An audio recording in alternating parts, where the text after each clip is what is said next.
Boa noite, igreja. Acho que vocês conseguem melhor que isso. Boa noite, igreja. Boa noite. Muito bem, muito bem. O texto que nós vamos ver essa noite está lá em Filipenses, capítulo 3, versículo 17. Filipenses 3, versículo 17.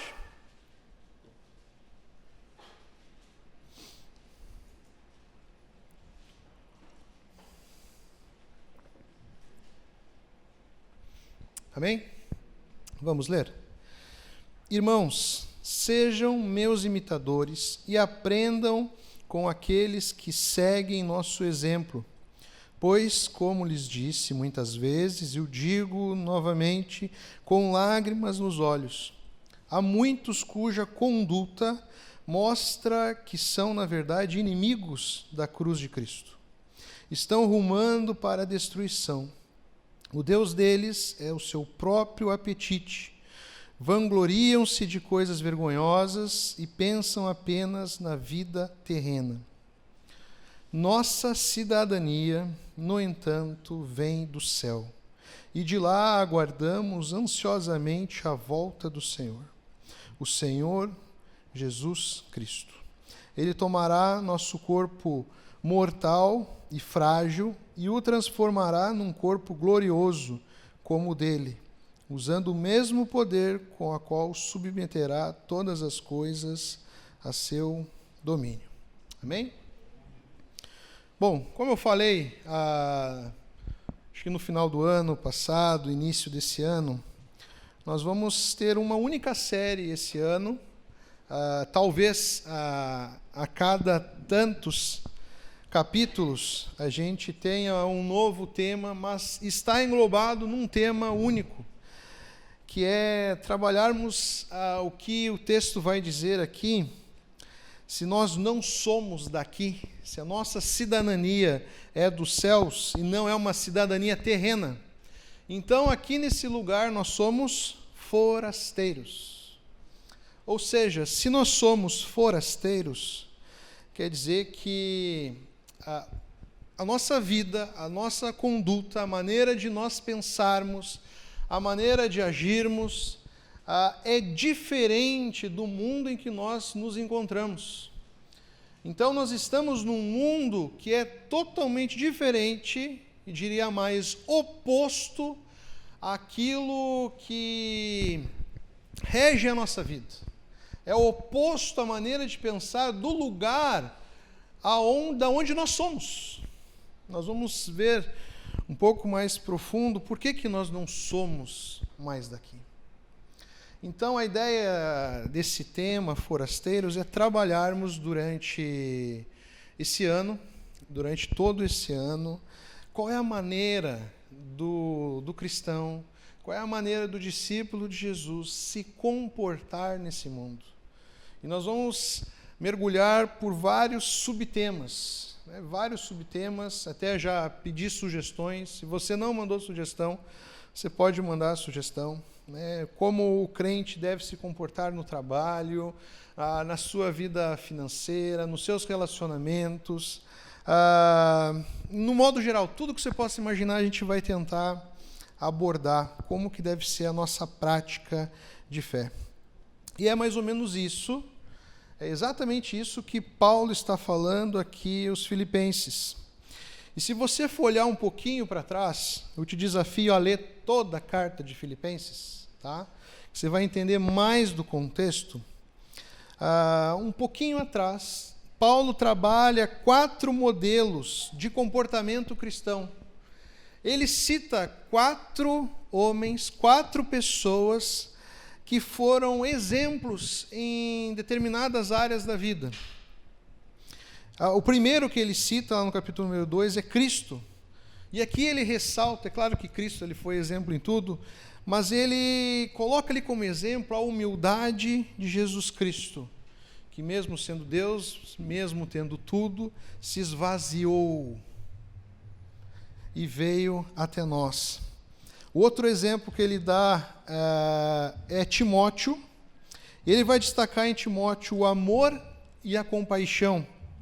Depois ele vai falar sobre Epafrodito, ele vai destacar a perseverança no sofrimento. E depois ele vai falar sobre ele mesmo. Não é à toa que ele até fala ali no começo do trecho que nós lemos, né? Sejam meus imitadores. Não para você imitar Paulo, ser uma cópia de Paulo, mas ser um imitador na questão dele ser um discípulo de Jesus, dele seguir a Jesus. E o exemplo que Paulo dá de si mesmo é a constância na busca de Cristo. E ali ele está chamando aqui, ele está chamando os ouvintes dessa carta, todos os seguidores, para verem o contraste que há entre um discípulo de Jesus de um falso profeta, de um falso cristão, que, segundo nós vamos ver na carta, estavam entrando, né, dentro da vida da igreja, levando maus costumes, maus comportamentos e tratando aquilo como se não fosse ruim e mal aos olhos de Deus e como se aquilo ali não fosse pecado diante de Deus. No versículo 17, ele vai usar o termo exemplo, no primeiro versículo que nós lemos ali. Exemplo, ele está ligado a uma palavrinha no original chamado tipos, que denota molde, ou seja, ele está mostrando ali exemplos de pessoas que podem ser o nosso molde. Nós podemos copiar esses bons exemplos. Ou seja, é como se Paulo estivesse mostrando exemplo de cristãos que tiveram e têm uma vida cristã madura, como uma cópia para eles seguirem nas suas próprias vidas. Tá? E maduro aqui, para deixar claro, não significa que toda pessoa com mais experiência, com mais anos de vida, necessariamente ela seja uma pessoa madura nos caminhos do Senhor. A junção das duas coisas é excelente, é isso que nós devemos almejar. A cada ano que passa, nós espiritualmente nós vamos ficando também mais maduros na fé. Então é isso que Paulo está dizendo aqui para os discípulos, para os seguidores, examinarem as pessoas que estão ali na igreja ao seu redor e verem aquelas que realmente elas têm um discurso que condiz com a sua prática de vida. Para olharem aquelas pessoas e verem as pessoas que realmente são maduras na fé. Não são crentes vazios, sem vida, tá? Crentes que estão ali só fazendo número. Paulo está aqui, como sempre, defendendo aqui, mostrando com uma maneira bem forte, que várias dessas pessoas que se diziam homens de Deus, na verdade, elas se comportam e vivem como que ele vai chamar aqui de inimigos da cruz. Então, aqueles que se dizem líderes, aqueles que se dizem pastores, aqueles que se dizem bons cristãos, na verdade, eles estavam entrando no meio da igreja, ganhando influência e trazendo para dentro da igreja aquilo que ele vai dizer como uma prática que mostrava que, na verdade, eles não eram cristãos verdadeiros. Eles estavam sendo inimigos da cruz. Ele fala aqui que eles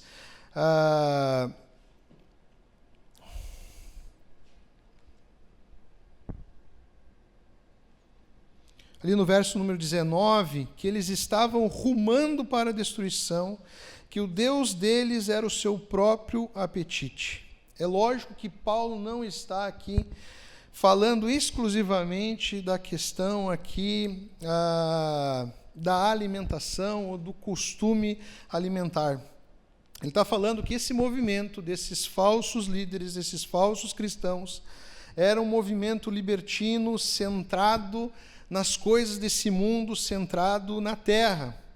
eram homens e mulheres que se diziam cristãos, mas preferiam ter um estilo de vida pagão.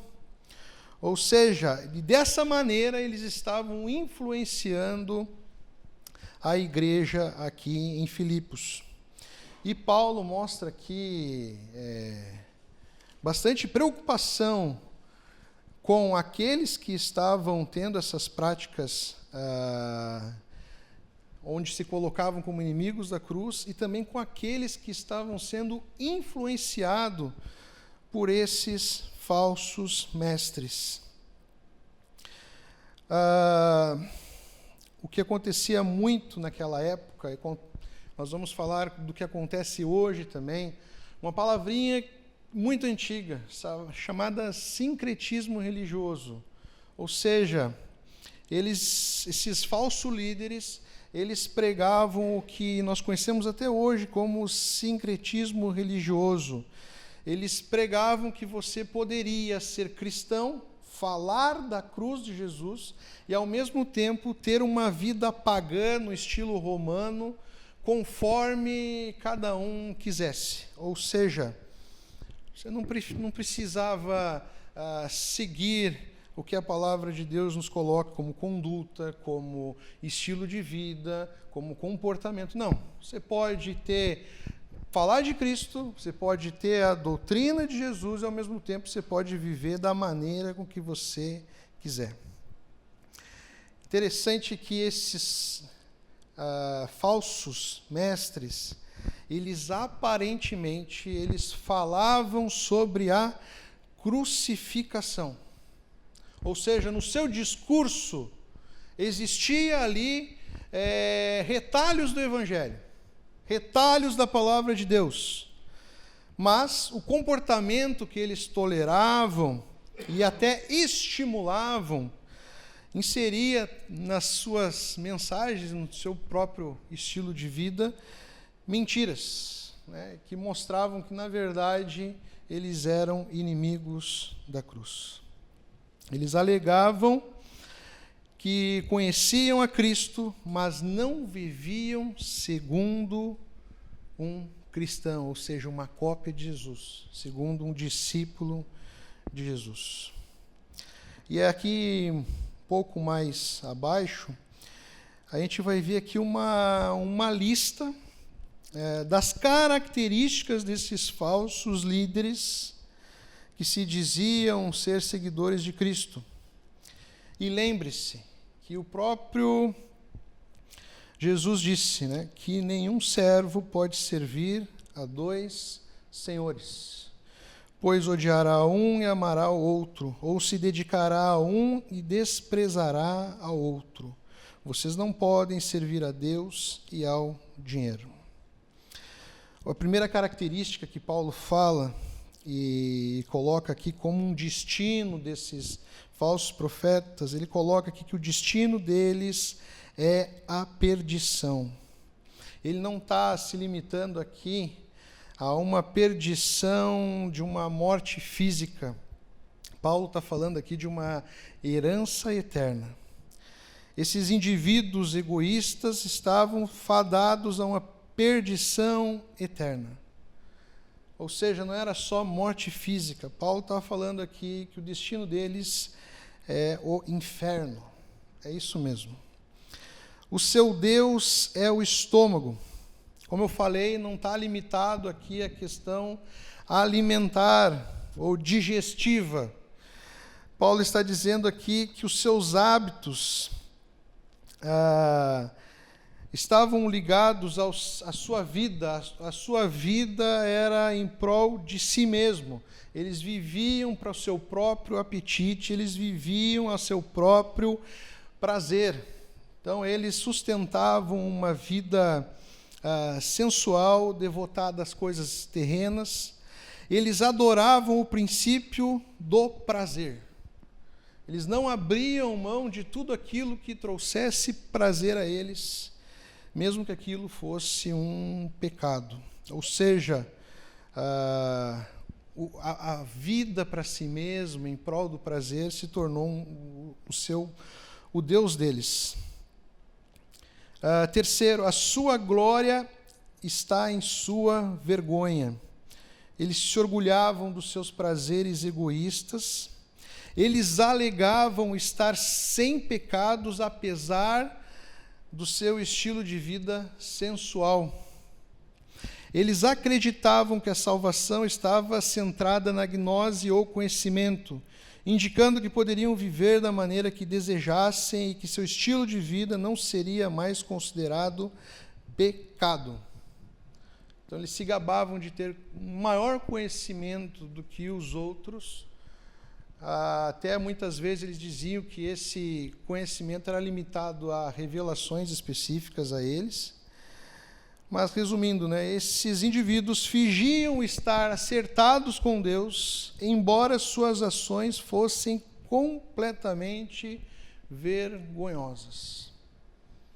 Eram homens que viviam da aparência. Ou melhor, nem da aparência. A sua mente estava posta nas coisas terrenas. Cada aspecto da vida deles estava resumido em seus comportamentos centrados aqui na terra. Era isso, esse é o problema. Era isso que estava acontecendo. É com esse objetivo, primeiro, que Paulo está escrevendo aqui nesse trecho, alertando a igreja, abram o olho, prestem muito bem a atenção em quem tem inspirado a vida de vocês, quem vocês têm dado ouvidos, quem vocês têm seguido. Prestem atenção, quem tem influenciado a vida de vocês. Desde o tempo de Paulo, lá num contexto aqui aos Romanos, isso já acontecia. É algo que eu deixei em algum lugar, acho que deve estar mais para frente. Mas você deve estar se perguntando, mas isso aqui no nosso mundo não acontece, isso é uma coisa que já foi. O objetivo de nós falarmos esse tema forasteiros, tem uma coisa que é muito triste para nós como cristãos, são pessoas que se dizem cristãos, mas envergonham o Evangelho com a sua prática e os seus comportamentos. Você quer acabar com um crente, ele está, por exemplo, no ambiente de trabalho, onde você está ali lutando para ter uma vida cristã, abençoada por Deus, você está ali lutando, de repente surge outro cristão no mesmo contexto de trabalho e começa a dar o que a gente chama de mau testemunho, mau comportamento, não está nem aí com a prática de vida cristã, vive a vida conforme o seu próprio umbigo. E a gente acaba ouvindo coisas, ele é da igreja também, por que ele não tem a mesma vida que você? Não sei se você já passou por isso. E a gente fica numa encruzilhada, a gente fica ali numa situação constrangedora, porque tem alguém ali que se diz um de nós, pertencentes à família de Jesus, porém está envergonhando o Evangelho. A gente tem que dizer, olha, nem todos que dizem seguir a Jesus, de fato, seguem a Jesus. Não que a gente seja santo, eu também sou pecador. Mas nós temos que ser pecadores comprometidos com Jesus. Pecadores que têm no seu estilo de vida, na sua prática cristã, o arrependimento sincero e o temor a Deus. Nós temos que ter no nosso estilo de vida uma preocupação com aquilo que nós estamos fazendo. As pessoas não estão nem aí para o nosso discurso, a não ser que o nosso discurso seja credibilizado pela nossa prática. Não adianta você dizer que ama o seu vizinho, você dizer que ama o seu companheiro de trabalho, se você não coloca isso na sua prática de vida. Vai ser palavras jogadas ao vento. Mas a coisa fica mais feia ainda. Nós vivemos tempos onde líderes religiosos que se dizem cristãos e também seguidores, trazendo para dentro da igreja ou levando a igreja para lugares onde a igreja não deveria estar. Eu lembro na época que eu estava no seminário, isso já faz uns 11 anos, já existia lá, eu fiz o seminário no Rio, então lá que começa tudo de errado, na verdade, começa lá. E eu lembro que lá naquela época já começou um murmurinho das igrejas que estavam fazendo blocos para participar do carnaval. Lá atrás, 10 anos atrás. Existia várias igrejas que estavam fazendo ministérios para atuar no carnaval. Eu vou ser justo aqui, existiam alguns programas, poucos, que eram bem sérios. Eles não iam para a avenida, eles não iam para o carnaval. Eles ficavam ao redor, eram pessoas muito bem treinadas, que ficavam ao redor para recolher aqueles que estavam ali destruídos. Porém, mesmo assim, é um ministério muito perigoso. Mas estourou naquela época, bloco de carnaval de igreja. Pessoas, igrejas, levadas pelos seus líderes, que montavam ali, faziam bloquinhos para participar da festa, da avenida, com o intuito de evangelizar. Eu lembro na época que a cada 50 pessoas que iam evangelizar, 15 voltavam. Essa era a média que eu ouvi. Cada 50 que ia, 15 voltavam. Isso voltou agora. E o que me assustou é que agora, nos nossos dias, igrejas e líderes que você via ali um certo comprometimento de igrejas tradicionais fazendo o mesmo movimento, levando a igreja para o carnaval, levando a igreja para algo que deveria ser óbvio.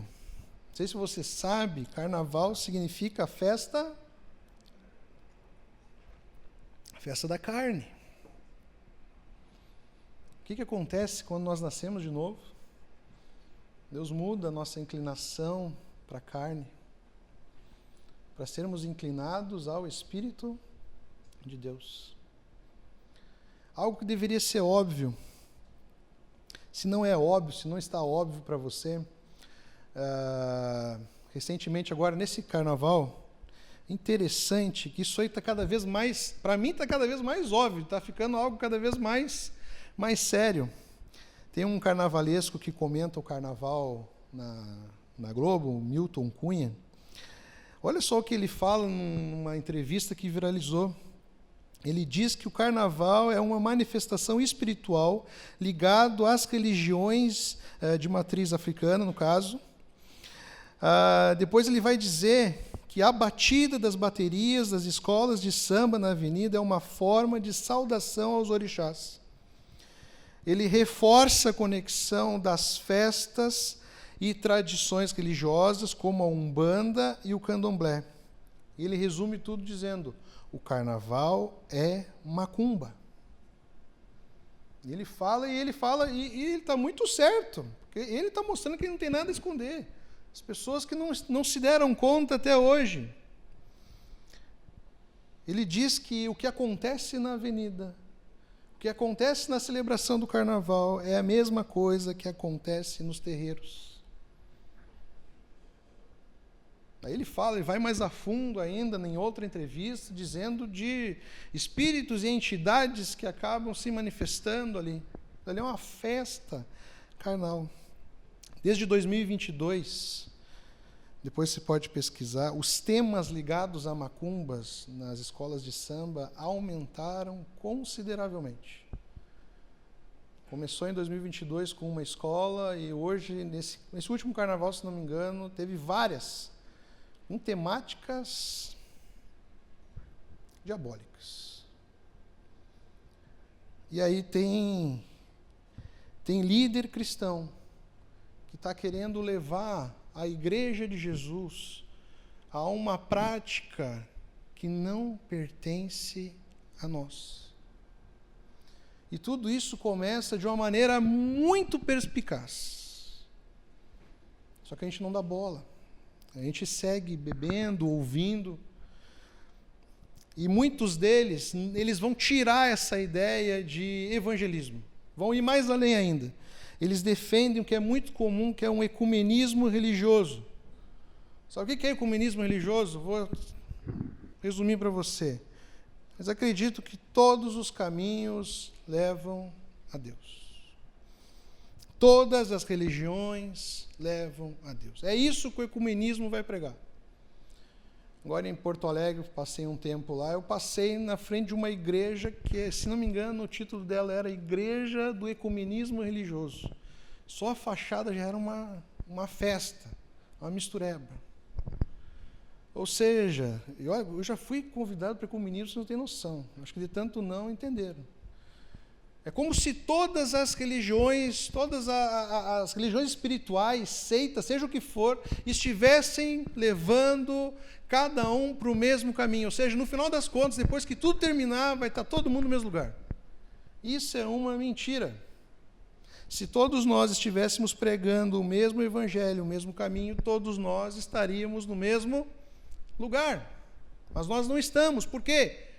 São coisas diferentes. Levam a caminhos diferentes. A gente precisa entender isso. Outro movimento muito triste que nós temos visto nos nossos dias é líderes de igrejas ostentando as suas riquezas. Isso é cada vez mais comum. Criaram até um Instagram de pessoas que ficam cuidando o outfit dos pastores. Se você não é moderno, que nem eu, para saber o que é um outfit, outfit significa, o preço, o valor de tudo aquilo que a pessoa está vestindo. E algo que tem espantado, que tem sido meio que o foco, é o valor dos relógios dos pastores. Você deve estar pensando, você está com ciúmes, você está com inveja, que você não tem relógio. Sabe que eu gosto de relógio, só que eu nunca consegui usar relógio. Me dá uma... Não consigo, quem sabe um dia. Relógios caríssimos, a média de R$200 mil num relógio. O pastor usando um tênis de R$15 mil, usando uma correntinha de R$90 mil. E o mais famoso deles aí, esses dias, foi visto com um relógio que custa R$1,5 milhão. R$1,5 milhão. Eles pregam que a riqueza é o reflexo da sua espiritualidade. O fato deles terem sucesso na riqueza, no mundo material, significa que a vida espiritual deles está bombando.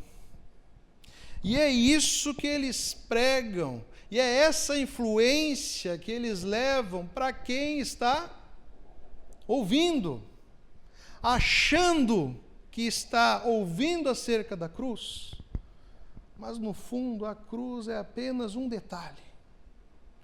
A vida aqui, o objetivo aqui é a ostentação. Você deve estar se perguntando, então, pastor, eu não posso ter um tênis bom, um relógio bom? Irmãos, você pode ter um relógio bom, um tênis bom, uma casa boa, um carro bom, mas chega um ponto que não é pelo valor, ou por ele ser bom, ou por ele ser bonito, é porque você quer ostentar. Porque o preço que você está pagando por algo não condiz com aquilo, não tem nexo. Você lembra do movimento que estourou na Copa do Mundo da carne com ouro, do bife com ouro? Que estourou, todo mundo compartilhava lá o vídeo do restaurante famoso, que servia o bife com...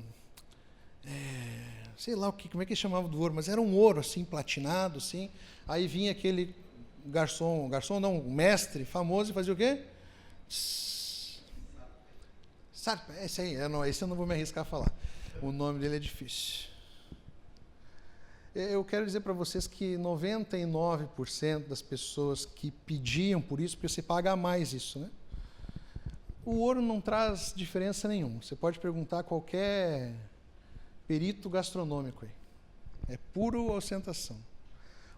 Para ele ir na mesa, tinha um valor lá, se não me engano, era $500, só para ele ir na mesa. E eu garanto para você que 99,9% das pessoas que pediam isso estavam filmando. Porque o motivo delas não era a experiência gastronômica, experimentar um bife de R$2.000. Não. Era mostrar para os outros. Eu cheguei aqui. Olhe para onde eu estou. Isso é a ostentação. Isso pode nascer no nosso coração, não nessas cifras aqui. Às vezes nós podemos estar almejando uma ostentação, um apetite pelo dinheiro, pela sexualidade, nas pequenas oportunidades, nas pequenas proporções. O que a palavra de Deus diz sobre a vida do pastor? Eu já ensinei aqui na igreja. Você quer saber o que a Bíblia fala sobre como um pastor e um líder deve se comportar? Leia Timóteo e Tito, para começar. Lá em Timóteo 3, vai ter uma lista. Eu só destaquei aqui o que tem a ver com o nosso assunto de hoje. Diz ali que o pastor ele deve ser modesto. Segundo o Google, modesto significa dotado de modéstia. Perfeito, né? Isento de vaidade, simples e despretensioso. Ok? Vai dizer também, não gananciosos. Vai dizer, sabe o que também? 1 Timóteo 6,6. De fato, a piedade com contentamento é grande fonte de lucro, pois nada trouxemos para esse mundo e nele nada podemos levar.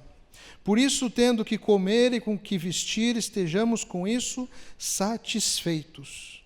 Os que querem ficar ricos caem em tentação, em armadilhas e em muitos desejos descontrolados e nocivos, que levam os homens a mergulharem na ruína e na destruição.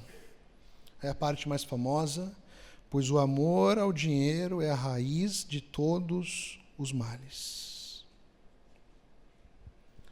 Você está entendendo?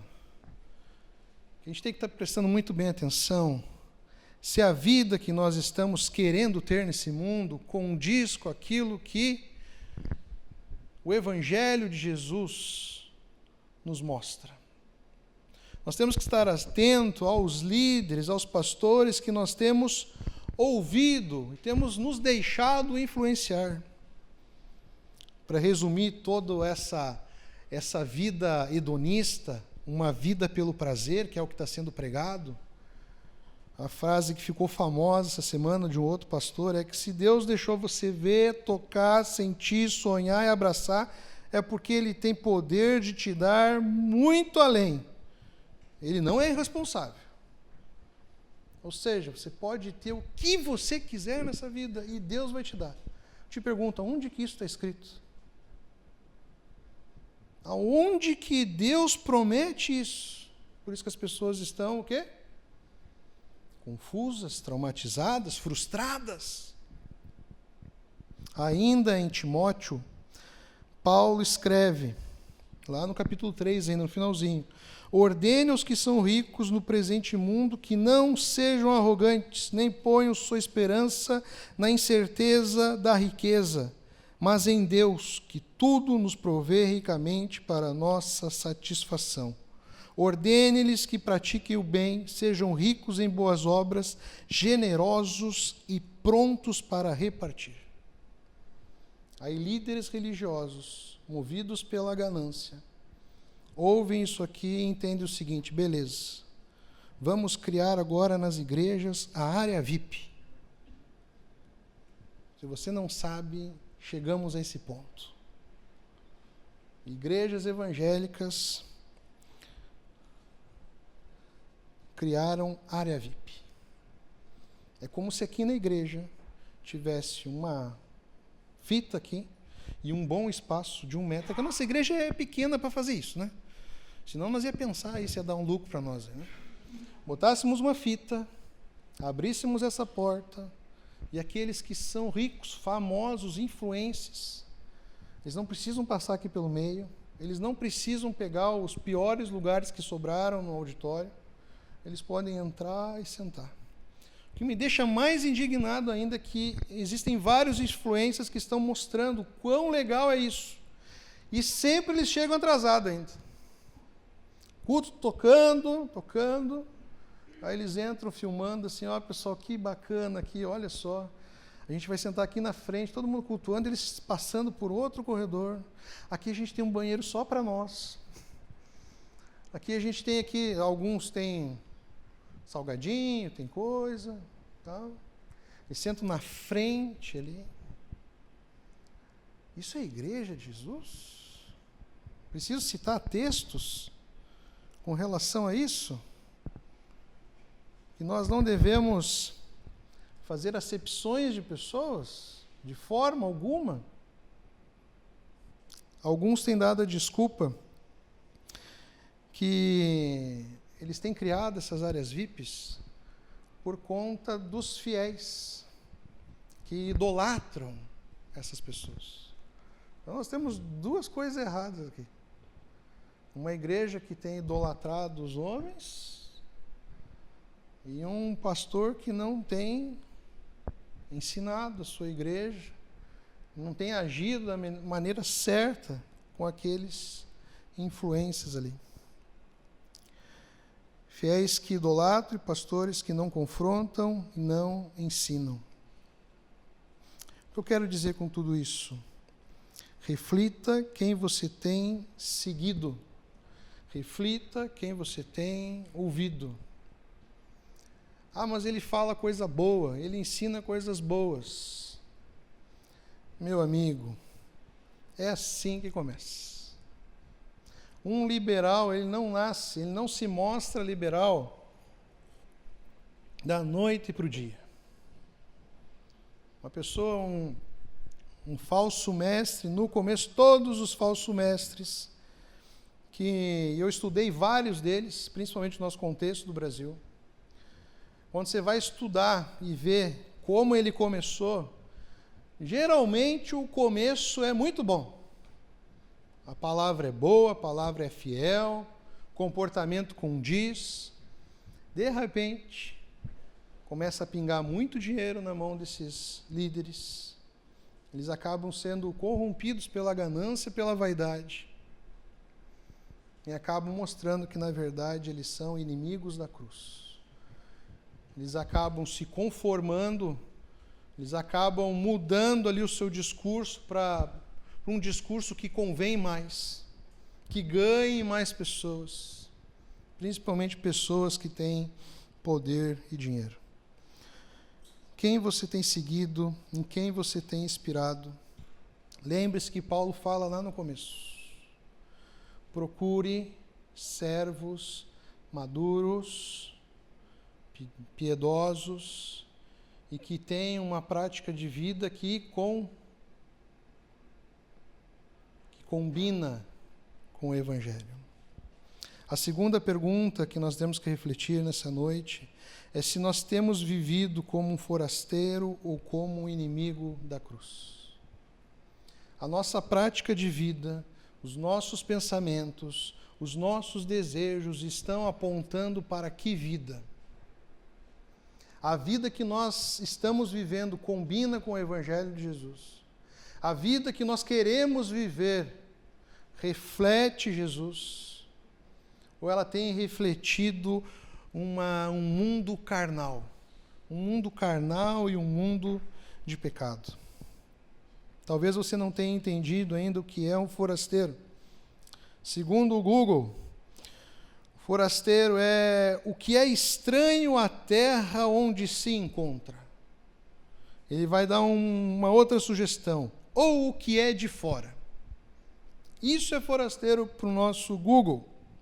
Gostaria de te dar outro exemplo, que talvez todos vocês irão se identificar. Fui agraciado por Deus, eu e a Pri, e a nossa lua de mel foi lá no Nordeste. Eu não estou fazendo isso aqui para me ostentar, tá? Vou deixar claro. Lá no Nordeste, praia bonita, cheia de gente, longe do Rio Grande do Sul, por isso que eu quero que você preste bem atenção. Estou lá na praia, um calor, eu sou uma pessoa muito calorenta, aquela areia queimando, eu suando, doido para ficar só na água, suando. Quando eu olho lá, um camarada andando assim,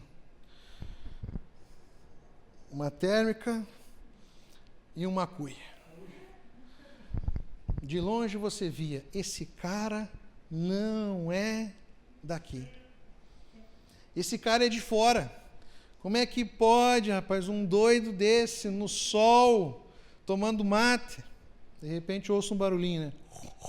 Olho para o lado, está a Pri ali, suando, tomando um matezinho. Uma térmica desse tamanho.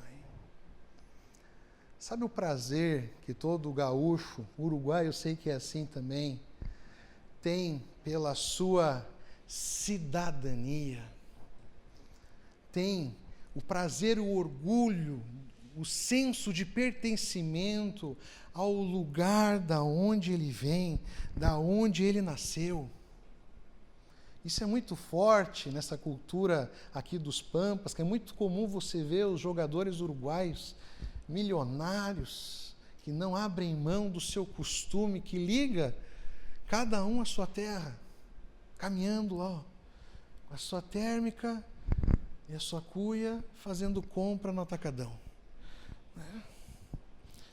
Meus irmãos, o que Paulo está falando aqui é que nós não somos desse lugar. E que nós devemos ansiar pelo dia em que Cristo irá voltar. Esse tem que ser o nosso maior desejo, tem que ser a nossa maior ansiedade. Em vez de ansiarmos por coisas terrenas durante a nossa semana, em quanto tempo, quantos minutos que nós paramos tudo e ansiamos pela volta de Jesus? Talvez isso não esteja no nosso coração, porque nós estamos sendo corrompidos por falsos líderes, por mensagens pregando uma graça barata, que tem desviado o nosso coração da onde ele nunca devia ter saído. Nós devíamos ansiar pela nossa cidadania. O que Paulo está falando aqui, ó, é uma dicotomia. É céu e terra. Ou é um, ou é outro. Ele está falando de um reino que não irá vir, é um reino que já existe. O reino dos céus.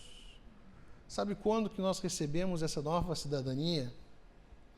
A nossa cidadania ela foi comprada por um alto preço. Ali na cruz, nós fomos adotados, comprados, como filhos de Deus. Quando nós nascemos de novo, nós ganhamos uma nova vida, nós ganhamos uma nova cidadania, um novo lugar. Ah, mas eu sou baiano, eu sou gaúcho. A nossa cidadania do céu é muito maior que isso. É algo que nos liga à aliança de Jesus. Lá em Efésios, e o texto todo de Efésios, Paulo vai falar que nós pertencemos às religiões celestiais. Paulo vai até falar de uma armadura que todo cristão deve vestir para viver nesse mundo. Nesse mundo que nós estamos em guerra. E não é contra a carne ou sangue, mas contra as potestades e principados do mal.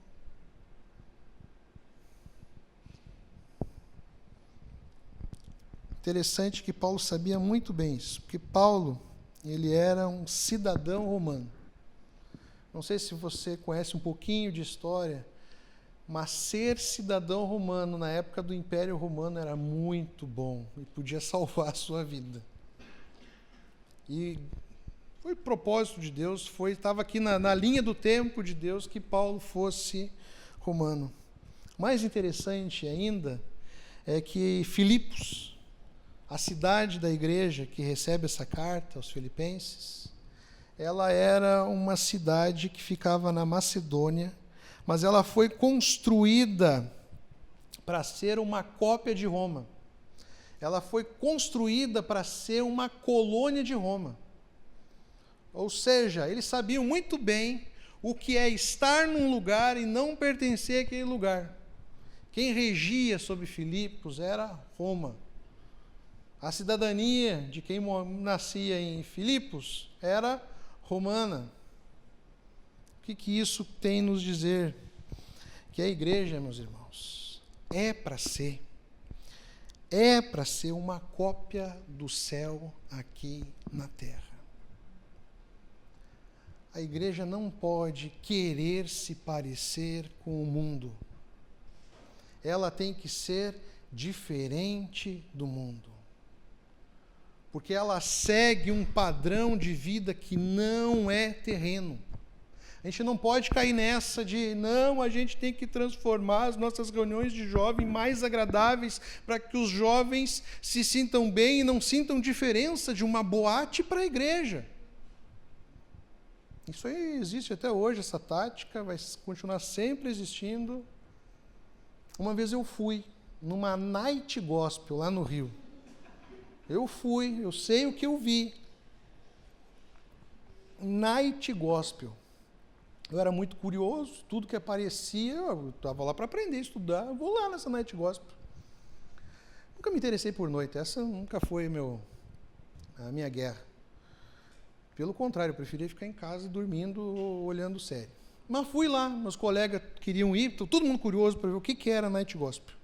O que era night gospel? Eles alugavam um colégio, um final de semana, e começava a programação de noite, lá pelas 10 horas começava a programação, e tinha a programação a noite inteira. Tinha 3 ambientes na Night Gospel. Eu vou lembrar, tinha, se não me engano, eu lembro de 2, senão eu vou inventar coisa aqui. Tinha uma que era até bem legal, interessante, que era anos 60. Então a galera ficava dançando, que nem anos 60, assim, sabe? Eu não vou me arriscar aqui, né? Eu acho que não é nem anos 60. Sabe, tipo black music, assim, sabe? Skull, sei lá o que eu estou falando, mas que é os passinhos. Vocês sabem o que eu estou falando, ficam se fazendo aí. Hã? Tipo discoteca. Obrigado, irmã. Obrigado. Aí era bem interessante até, o pessoal ensaiava e tal. Aí, de repente, eu fui para o setor que mais bombava, que era o eletrofunk. Imagina, era uma boate. Lotado de gente, pulando, se pegando, rolava outras coisas ainda por baixo dos panos lá, pulando. Aí quando era o eletrônico, até que vai, mas quando vinha o funk, não dá.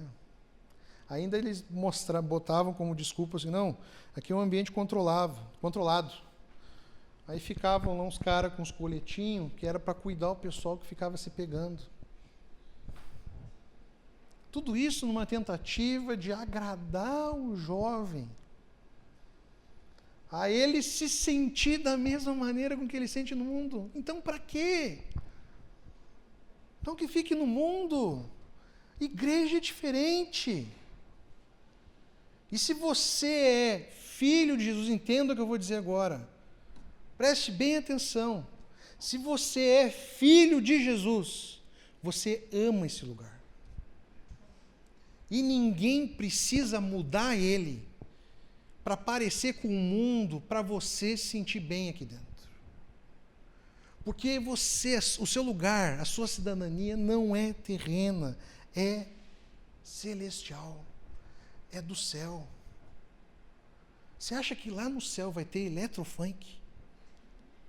Você acha que vai ter eletrofunk no céu? Seja sincero. Vai ter louvor. Vai ter culto todo dia, celebração todo dia.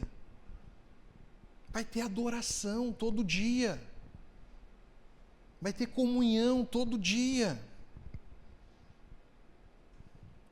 Coisa que vai ter também no céu. E algo que... poucas palavras que Paulo vai parar para destacar aqui o céu. E algo que ele vai falar no versículo 21. Corra seus olhos aí para o versículo 21. Olha só como é que é o céu. Olha só como que vai ser o nosso fim. Olha só por que nós temos que almejar a volta do Senhor Jesus Cristo. Ele tomará nosso frágil corpo mortal e o transformará num corpo glorioso como o dele, usando o mesmo poder com o qual submeterá todas as coisas a seu domínio. Amém? Amém. Ou seja, todo mundo já sabe, né? No céu não vai ter dor, não vai ter doença, não vai ter pecado, não vai ter aflição. Todo o mal que é oriundo de um mundo pecaminoso não irá existir. Um dos comentaristas que eu estudei bastante durante essa semana é o Grant Osborne. Ele vai dizer o seguinte sobre esse versículo 21. Isso sugere um corpo físico frágil ou humilhado. Corpo esse sujeito a todos os danos e extravagâncias comuns ao mundo pecaminoso. Aí ele vai trazer um pouco da sua particularidade. Aos 73 anos de idade, posso me identificar totalmente com essa condição, pois já sofri uma cirurgia cardíaca, minha vesícula foi removida, além de ter sofrido de doença pulmonar obstrutiva crônica, como consequência de uma asma duradoura, bem como problemas com o caminhar e o equilíbrio. Espero ansiosamente por minha transformação, mais intensamente do que eu possa expressar. Eu não sei qual é a marca, quais são as dores que você tem carregado, mas se tem uma coisa que ninguém pode passar desapercebido nesse mundo, é de colecionar marcas e dores. Marcas que vão nos trazendo muita dor, muito sofrimento, algumas não nos abandonam, são como espinhos na nossa carne. E é algo que nós temos que conviver nesse mundo. Por que nós temos que conviver com isso nesse mundo? Porque esse mundo não é o céu. Cristo começa uma cirurgia, uma transformação no nosso coração. Ele troca o nosso coração de pedra por um coração sensível a Ele, coração de carne. E ele começa um processo de santificação, onde já nesse mundo, porque nós já pertencemos a Ele, já pertencemos ao céu, Ele já começa a tratar e a curar as nossas feridas. Ele já começa a trazer alegria em meio à dor, em meio à dificuldade. Mas chegará um dia, porque não adianta, meus irmãos, nesse mundo ainda nós teremos o quê? Aflições. Mas Ele venceu o mundo. E vai vir um dia que Ele não vai buscar cada um de nós. Ele vai buscar a sua igreja. Porque a igreja é um corpo, é uma família. Jesus vai buscar para levar a sua igreja para um lugar perfeito, onde toda a nossa dor, toda a nossa aflição, toda a nossa doença irá, Nós devemos ansiar por esse lugar. Não podemos viver, não seja aquele crente, e quando alguém fala assim, tomara que Jesus volte, eu não estou falando de meme, né? A gente só fala isso no meme. Tomara que Jesus volte. Não, capaz. Mas que venha sim. Tem que vir. Nós temos que ansiar por um lugar que nós nunca deveríamos ter saído. O novo Éden. Tem que ser a nossa vontade, tem que ser o nosso desejo. Nós possamos ansiar por isso no nosso dia a dia. Como está o seu coração? Como tem sido a sua vida? Uma forma de nós vermos que vida nós estamos tendo nesse lugar é para onde vai a nossa mente, para onde vai o nosso coração, quando o barulho do dia a dia se esvai. Para onde vão os nossos pensamentos? Aonde está o nosso coração? Onde é que está a nossa confiança? Nós temos pensado só nas coisas desse mundo, ou nós temos pensado nas coisas espirituais de Deus? Nós temos pensado como nós podemos ser um bom forasteiro em uma terra estranha. Nós temos pensado como que nós podemos fazer a diferença nesse mundo. Como nós podemos ser um forasteiro que vive aquilo que tem ouvido no Evangelho, na pregação. Isso faz parte do nosso dia a dia, refletir acerca do reino de Deus. Ou nós estamos escravos desse mundo. Escravo desse mundo que teima em nos aprisionar as nossas mentes, aprisionar o nosso coração. Que nós só queremos pensar nas coisas que são daqui. E desejar uma vida que não foi a vida que Jesus nos deu. Que nós possamos refletir. E será um ano que nós temos que ter isso como meta, como alvo, para que nós possamos ser bons forasteiros. Entender a vida que Deus quer para cada um de nós aqui.